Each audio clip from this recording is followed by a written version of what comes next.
Sa nakaraan nating video ay natapos tayo kung saan may pagkamatapang na pinagsalitaan ng ating bida ang patay gutom na si Hongguan habang makikita itong may nakakatakot na mga titig sa patay gutom na envoy na animoy kagaya lamang ng mga kapitan na mahahaba ang buntot at may makapal na pagmumukha.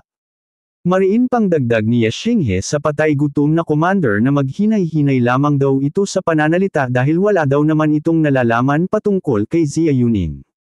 At ang matapang na pananalita ni Ye Xinghe ay labis na ikinagulantang ng lahat ng mga commoner na nakarinig dahil di nila alam sa kung saan humuhugot ng lakas ng loob ang kagaya ng ating bida na isa lamang hamak na commoner gaya nila para makapagbitaw ng mabibigat na salita sa isang may mataas na status na gaya ni Commander Hong. Habang makikita naman ang patay gutom na si Hongguan na labis na nanggagalaiti dahil sa kanyang mga narinig at may panggigigil pa niyang tinanong ang ating bida kung siya daw ba ang kinakausap nito sa ganong paraan habang mapapansin naman ang mga ugat nito sa noo na animoy paputok na dahil sa sobrang nitong panggagalaiti.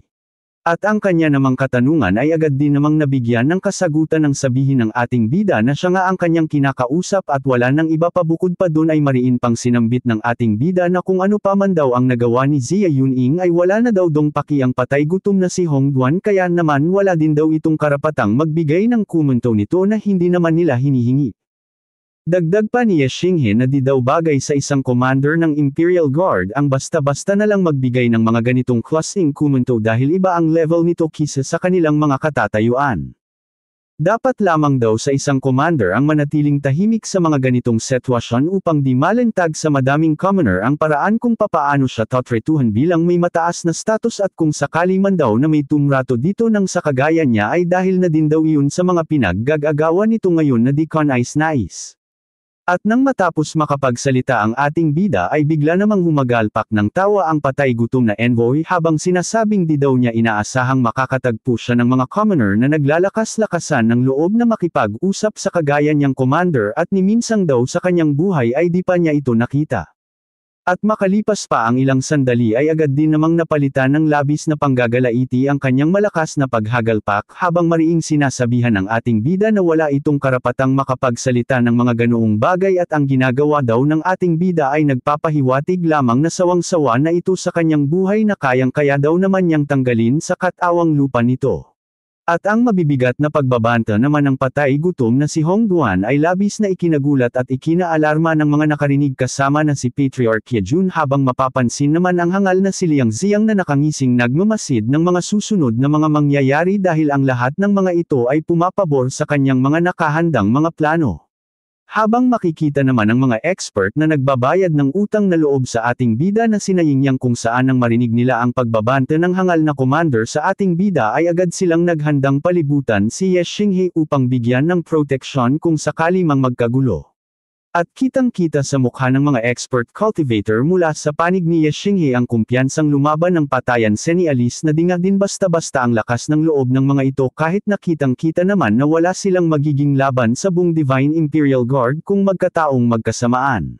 Mapapansin ding agad ding nagsipaghanda ang lahat ng kawal ng Divine Imperial Guard para sa nangangamoy dugong sitwasyon dahil sa patuloy na pagtaas ng pressure sa magkabilang panig.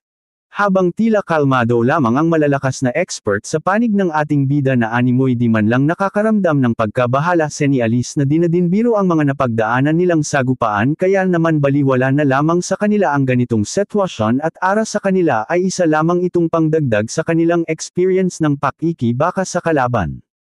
Habang makikitang maging ang mga cultivator sa paligid ay nakaramdam na ng pagtaas ng pressure sa magkabilang panig dahilan din ng pagtaas ng tensyon sa buong paligid nagpapahiwatig lamang na di magtatagal at ang kanilang kinatatayuang clan gathering area ay malapit ng maging ganap na battleground area kung magpapatuloy ang kaganapan. Maging ang ating bida ay batid na din ang mga susunod na mga mangyayari kaya naman mas minabuti niyang isama muna ni Patriarch Yejun si Xia Yuning sa isang tabi dahil sa nangyari kanina ay di pa nito magagawang lumaban ng buong lakas. At matapos niyang mailagay sa isang gilid ang mga cultivator na alam niyang di makakalaban ay agad na niyang pinagtuunan ng pansin ang patay gutom na envoy kung saan makikita ang mariring titig ni Ye Xinghe sa kinatatayuan ng hangal. Matapos niyang makita na talagang nakahanda nga din ang kabilang panig sa papwedeng maganap na labanan ay agad na din niyang tinawag si White Fang dahil batid niyang malaki ang magiging papel nito sa labanan dahil sa taglay nitong di masukat na lakas at bukod pa doon ay papwede nila itong gamiting kalamangan at pangpuno sa kakulangan nila ng bilang. At matapos itong matawag ni Ye Xinghe ay mabilis naman itong umatungal ng malakas habang nagtatango ng mabilis sa tabi ni Ye Xinghe na labis namang nagbigay ng pagkagulat sa lahat ng nakakita at makalipas pa ng ilang sandali ay makikita na natin si White Fang sa tabi ni Ye Xinghe at base sa postura nito ay talagang handang-handa na din itong pumuslang ng mga hangal na harang sa kanyang daan. Makikita naman ang patay gutom na si Hong Duan na labis na nagulantang sa presensya ni White Fang sa panig ng ating bida dahil agad din niyang naramdaman ang lakas nito bilang isang demonic beast. At sa isip-isip ng hangal habang nakatingin kay White Fang na ang demonic beast daw na ito ay di bababa sa 7th Heavenly Layer Realm subalit maski daw anong pagsukat niya sa lakas nito ay di niya lubusang malaman kung gaano talaga kataas ang level ni White Fang na lalong nagbigay sa hangal ng labis na pagkabahala. Dagdag pang iniisip ng patay gutom na si Hong Duan na kahit na daw tumama man siya na isa lamang itong 7th Heavenly Layer Realm Demon Beast ay sapat na daw ito para ipawalang bisa ang mga cultivator na nasa ganito ding antas dahil ang Demon Beast daw ay may taglay na matatag at malakas na pangangatawan kaya naman mukhang tila di talaga biro ang puwersa ng Ye family kung saan kaya na nitong tapatan ang lahat ng mga kawal na kanyang kasama at kayang-kaya sila nitong ubusin sa isang iglap ng di man lang pinagpapawisan at sa pag-iisip ng hangal na dehado sila sa magiging labanan ay agad siyang pinagpawisan ng malamig senialis na kinakabahan na ito sa kanyang kinatatayuan. Habang makikita naman ang White Fang sa gilid ni Ye Xinghe na labis na kinatatakutan ng lahat ng mga cultivator mula sa mga commoner sa isang gilid dahil sa taglay nitong laki ng pisikal na pangangatawan. Maya-maya pa ay nagsimula ng magsalita ang hangal na si Hong Duan kung saan upang di mahalata ang kanyang takot at upang bahagyang makaiwas sa katotohanang dihado sila ay mariin niyang tinanong ang ating bida kung ano daw ang ibig sabihin nito sa kanyang mga ikilos na tila gusto daw ata ng buong Asher Feather Clan na makipagdigma sa buong Divine Imperial Guard. Na may pagkakalmado namang tinugunan ni Ye Xinghe at sinabi niya na di daw nila intensyong makipaglaban ng patayan sa buong Divine Imperial Guard subalit ang katotohanan daw na kukuha sila ng daan-daang cultivator mula sa bawat pamilya ay nagpapahiwatig ng kanilang pagka-wipe out ng walang kalaban-laban kaya naman mas pipiliin na lamang daw nilang ma-wipe out ng may laban kisa sa hayaan na lamang ang kahibangan ni Commander Hong. Dagdag pa ng ating bida na kahit daw paanhin man talagang wala silang magiging laban sa kabuuan ng Divine Imperial Guard subalit kailangan pa din daw nilang makibaka at makipaglaban ng patayan sa hangal na si Hong Duan hanggang huling hininga dahil ito daw ang nagtulak sa kanilang gawin ito. Na tinugunan naman ng patay gutom na envoy kung saan mariin nitong nilinaw sa ating bida na kung ano daw ang ibig nito sabihin dahil mukhang sinusubukan daw ata ng ating bidang sindakan siya sa kanyang mga sariling salita at pagtawag ng malalakas na cultivator. Subalit sa tanong ng hangal na si Hong Duan ay nanahimik lamang si Ye Xinghe bagkus ay tinugunan lamang niya ito ng isang matalim at may pagkakalmadong titig. Dahilan upang tila masindak ang hangal na makikitang nagulat sa naging ekspresyon ng ating bida dahil di niya inaasahang talagang handa itong makipagpatayan sa kanila. Makalipas pa ng ilang sandali ay muli nang nagsalita ang ating bida at may pagkakalmado niyang sinambit sa patay gutom na si Hong Duan na di daw niya sinusubukan takutin ang isang commander ng Divine Imperial Guard bagkus ay sinasabi niya lamang ang papwede nilang magawa dahil ang kagaya daw nilang maliliit na pamilya ay di gagawan ng hakbang para magpakamatay lamang. Paliwanag pa ng ating bida na ang kanyang mga ikilos ay pagpapahiwatig lamang na ganito ang papwedeng mangyari kung sakaling ipagpipil-aita ni Commander Hong ang gusto nito na tuluyang magdadala sa kanila sa sitwasyong makipagpatayan subalit agad din niyang dagdag na di daw naman ito nagpapahiwatig na wala ng panahon pa para sa kanilang pag-uusap ng maayos nang di na matuloy ang laban.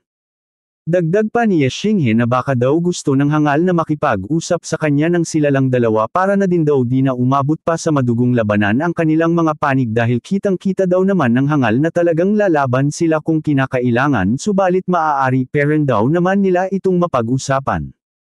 At matapos ng mungkahing ito ng ating bida ay nagkaroon ng bahagyang katahimikan sa buong paligid habang makikita ang panig ng ating bida na mitigang nag-aantay sa sagot ng patay gutom na si Hong Duan patungkol sa mungkahing pakikipag-usap ng maayos ni Ye Xinghe.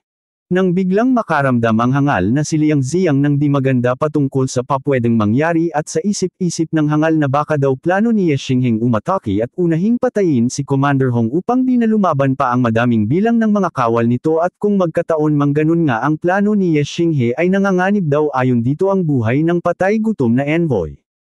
Kaya naman agad niyang pinaalalahanan ang patay gutom na si Hong Duan sa pagsisabing kailangan daw nitong mag-ingat dahil di sila segurado sa iniisip ni Ye Xinghe at baka daw meron itong kasamang plano sa iminungkahi nitong pakikipag-usap ng sarilinan kay Hong Duan at baka daw mas makabubuti kung sasama siya dito upang makinig at makiramdam sa papwedeng mangyari.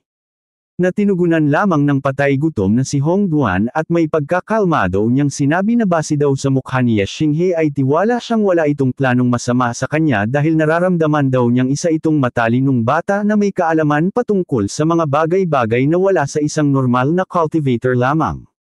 Dagdag pa ng hangal na bukod daw doon ay gusto din niyang marinig ang lahat ng sasabihin ng ating bida nang siya lamang ang makakarinig dahil mukhang may gusto daw itong sabihing makabubuti para sa magkabilang panig at bukod pa doon ay baka meron daw siyang mapulot na aral sa isang bata na magagamit niya balang araw. Matapos nitong makapagsalita ay tuluyan na nga itong lumakas patungo kay Ye Xinghe senialis na talagang desidido itong marinig ang nais ng kabilang panig upang di na din sila umabot pa sa puntong may mas ang buhay sa bawat panig nagpapahiwatig lamang na ayaw din itong damanak ang dugo sa clan gathering area subalit makikita naman ang hangal na si Liang Ziang sa gilid nito na labis na naalarma dahil talagang ang nasa isip niya ay merong masayang balak si Ye Xinghe. Kaya naman bago pa makalayo ang patay gutom na si Hong Duan ay malakas na itong tinawag ng hangal para sana pigilang magpatuloy na agad namang binigyang pansin ni Commander Hong. At nang makita ng hangal ang pagkakataong makapagsalita ay agad niyang hiniling sa patay gutom na si Hong Duan na pakinggan daw muna nito ang kanyang hinaing dahil para din daw ito sa kaligtasan nito. At matapos nito ay pabulong na nagsalita ang hangal na si Liang Ziang at sinabi nito sa patay gutom na commander na ang panig daw ni Ye Xinghe at ang buong Asher Feather family ay kanyang mortal na kaaway at kung tutulungan daw siya ng patay gutom na commander na tapusin ang buhay ni Ye Xinghe ay siguradong di ito magsisisi sa papwede niyang maibigay. Agad ding nilinaw ng hangal ang kanyang ibig sabihin kung saan mariin niyang sinabi na kung matutulungan siya nitong mapuslang ang ating bida ay agad niyang ibibigay ang 2,000 silver taels na isang napakalaking halaga at nang marinig naman ng patay gutom na envoy ang sinambit ng hangal ay labis siyang nagulat dahil kung iisipin ay isa nga itong malaking halaga subalit ibibigay lamang ito sa kanya kapalit ng buhay ng isang hamak na commoner. At habang nakatingin ang patay gutom na si Hong Duan sa hangal na si Liang Ziang ay mariin niyang inisip na kung magkataon ay makakatanggap siya dito ng 3,000 silver taels dahil may una na itong maibigay na 1,000 at ang ganito kadaming yaman ay di niya kayang baliwalain ng basta-basta. At matapos niyang makapag-isip ay marahan niyang sinabi sa hangal na kumalma lamang daw ito at wag daw nitong isiping ang isang commoner na gaya ng Asher Feather family ay magagawang makapagdikta ng sarili nilang kapalaran at ang ibig niya lamang sabihin ay di daw magagawa ng gaya ni Ye Xingheng manipulahin siya sa simpleng pakikipag-usap lamang senialis na tinatanggap ng patay gutom na si Hong Duan ang alok ng hangal niyang brother Liang. Dagdag pa ng hangal na di din daw niya mapapalampas ang tila pananakot ni Ye Xinghe kanina kaya naman ano pa man daw ang sabihin nito sa kanya ay siguradong sa madugong labanan pa din mauuwi ang lahat at titiyakin daw niya ngayong araw ay mawawala sa kasaysayan ng Tianzong City ang buong angkan ng Asher Feather Clan. Matapos niyang makapagsalita ay tuluyan na din itong naglakad patungo kay Ye Xinghe na makikitang nakatingin lamang sa patay gutom na envoy habang papalapit ito sa kanyang kinatatayuan. Akma na din sanang lalakad ang ating bida upang lapitan ang patay gutom na commander para simulan ang pakikipag-usap ng maayos nang bigla siyang hawakan ni Jia Yuning na kanina pa nag-aalala sa papwedeng mangyari sa ating gwaping bida. At nang lingunin ito ng ating bida ay may pag-aalalang nagsalita si Jia Yuning kung saan sambit niyang ang patay gutom na si Hong Duan daw ay isang 7th Heavenly Layer Realm expert kaya naman makakabuti daw kung isasama ni Ye Xinghe ang White Fang sa tabi nito ng saganon daw ay may mag-protect dito kung sakali mang may masayang gawin ang hangal sa kanya dahil masama daw ang kutob niya sa nakita niyang pagbulong ng hangal na si Liang Ziang at baka may pinaplano ang 2 di maganda na ikapapahamak ng ating bida. Magsasalita pa sana si Jia Yuning nang may pagkakalmadong sabihin ni Ye Xinghe na wala itong dapat ipag-alala sa kanya dahil batid din daw naman nito ang kanyang lakas kaya naman di na kailangan pang sumama ang White Fang sa tabi niya at panatilihin na lamang ito sa kanyang tabi upang may magbigay ng proteksyon dito kung sakali mang magkahangalan. Dagdag pa ng ating bida bago tuluyang umalis na ang katulad daw ng patay gutom na si Hong Duan ay isang duwag na lalaki dahil nasis-indik niya ito kanina sa kanyang mga simpleng tingin lamang. Kaya naman kung sakali man daw na gusto talaga ng patay gutom na envoy na gumawa ng di maganda sa kanya ay nakasisiguro daw siyang di ito nito magagawa ng sarili bagkus ay ipag-utos na lamang ito nito sa kanyang mga tauhan dahil ang katulad daw nito ay isang nagtatapang-tapangan lamang. Matapos niyang makapagsalita ay nagpatuloy na din ang ating bida sa paglapit sa patay gutom na envoy upang isagawa ang kanyang mga plano. Kung saan makikita ang dalawa na parihong huminto na may bahagyang distasya upang makiramdam sa isa't isa habang pinagmamasdan lamang sila ng mga cultivator sa isang gilid na nakikiramdam sa papwedeng kaantungan ng usapan. Maya-maya pa ay parihong may pagka-maangas na magkatingnan ang dalawa na animoy mga kaklase yung mga takot sumuntok pag magbababag at nag-iintayan sa sinong unang gagalaw habang makikita pa din ang mga cultivator sa isang gilid na di makapaniwala sa ipinapakitang tapang ni Ye Xinghe sa pagharap sa isang may mataas na status na cultivator. Makalipas pa ng ilang sandali ay tuluyan na ding nagsalita ang ating bida at may pagkakalmado niyang iminungkahi sa hangal na sa isang tabi sila mag-usap ng sarilinan. Na agad namang sinunod ng hangal kung saan makikitang nauna pa ito sa paglakad patungo sa iminungkahing lugar ni Ye Xinghe sa kanya. Habang makikita naman ang ekspresyon ng ating bida sa likuran ng may bahagyang ngiti ni Alice na pumapabor sa kanyang plano ang lahat ng pinaggagawa ng hangal na si Hong Duan. Maya-maya pa ay bigla na ding huminto ang patay gutom na commander at mariin niyang sinabi na sa tingin niya ay ayos na ditong mag-usap dahil medyo malayo na daw ang kanilang kinalalagyan para marinig pa ng madami ang kanilang pag-uusapan. Dagdag pa nito na bilasan daw ng ating bida at sabihin na nito ang lahat ng gusto niyang sabihin dahil wala daw siyang oras para makipag-usap ng matagal sa isang hamak na commoner na gaya ng ating bida. Mariin pa nitong sinambit na siguraduhin daw lamang ni Ye Xinghe na mahalaga ang mga sasabihin nito dahil kung sinasayang daw lamang ng ating bida ang kanyang oras ay pagbabayaran daw niya ito sa pamamagitan ng pag-ubos ng lahi nito sa kasaysayan. Kaya naman may pagkakalmado nang ang nagsalita si Ye Xinghe kung saan bungad nitong pakikipag-usap na kung sakali man daw na din ito nagustuhan ang kanyang mga ikinilos kanina na ni Alice ng pakikipaglaban ay sana daw ay maintindihan ito ng hangal dahil di daw naman niya talagang intensyong magkaganito ang lahat. At habang may kung anong kinukuha sa kanyang kasuotan ay nakangiti nitong sinabi na meron daw siyang maliit na token na itinatago para lamang sa kay Commander Hong na sana daw ay tanggapin at bigyang pansin ng patay gutom na commander. At ang ginagawa naman ng ating bida ay labis na ikinaalarma ng hangal sa pag-iisip na baka may kung anong sandata ang ilabas ni Ye Xinghe at tuluyan siya nitong paslangan subalit di din mawala sa kanyang isipan dala ng kuryosidad ang patungkol sa sinabi nitong token na baka may napakalaking halaga. Maya-maya pa ay lalong nagulantang ang hangal nang makita niyang totoo ang sinasabi ni Ye Xinghe dahil ang top-grade Purple Jade na hawak ni Ye Xinghe ay isang napakabihirang kayamanan na tanging may matataas na status lamang ang nagmamay-ari at ang isa nito ay di may ikumpara sa yamang kayang ibigay ng Dark Moon family.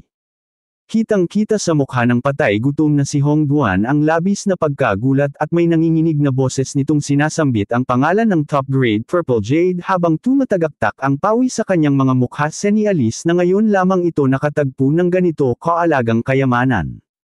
Na agad namang tinugunan ng ating bida at mariin niyang sinabi na tama daw ang sinasabi ng patay gutom na si Hong Duan at kung hahayaan na lamang daw ng hangal ang mga commoner na gaya nila ay mapapasakan niya na ang item na ito.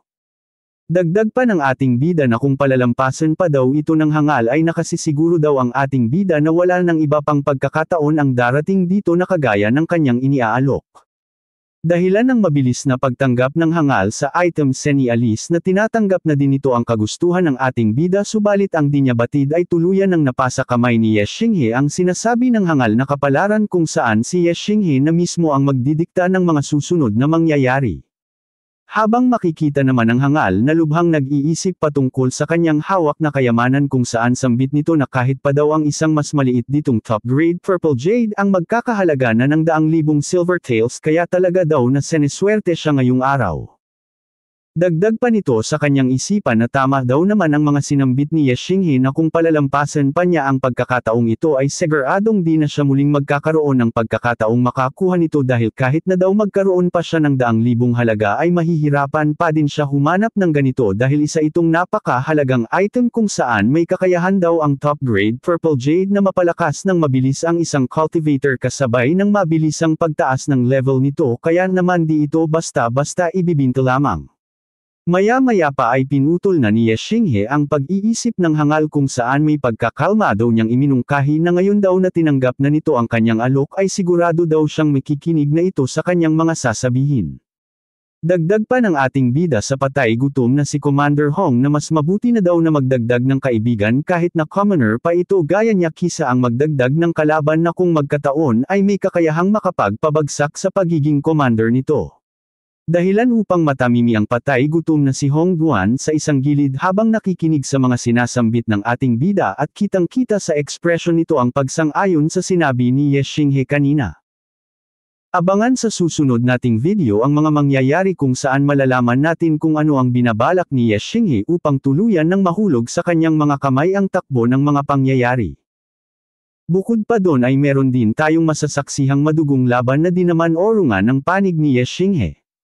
Kaya buddy, kung gusto mong magpatuloy sa ating kwento ay inaanyayahan kitang pindutin ang subscribe button pati na rin ang bell icon nang sa ganan ay mauna ka sa tuwing may bago tayong upload. Kung nagustuhan nyo ang kwento, huwag kalimutang mag-like at mag-comment, at kung gusto nyo pa ng ibang recap tulad nito, mag-subscribe na. Hanggang sa muli, mga kaibigan. Follow.